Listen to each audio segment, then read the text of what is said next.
वंदना माळवदे किचनमध्ये तुमचं स्वागत आहे. आज आपण आहे ना घट्ट आणि मऊ दही कसं बनेल ते बघू.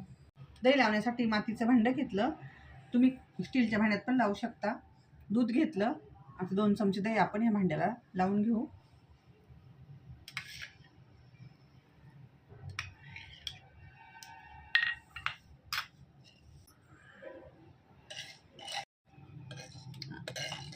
आता हे भांड्याला दही असं लावलं ना, आता दूध ओतून द्यायचं.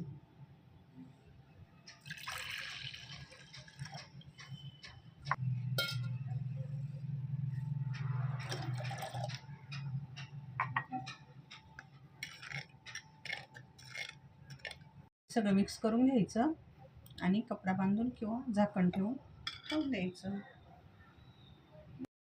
दही बघा किती सुंदर झालंय, मऊसूत आणि घट्ट एकदम.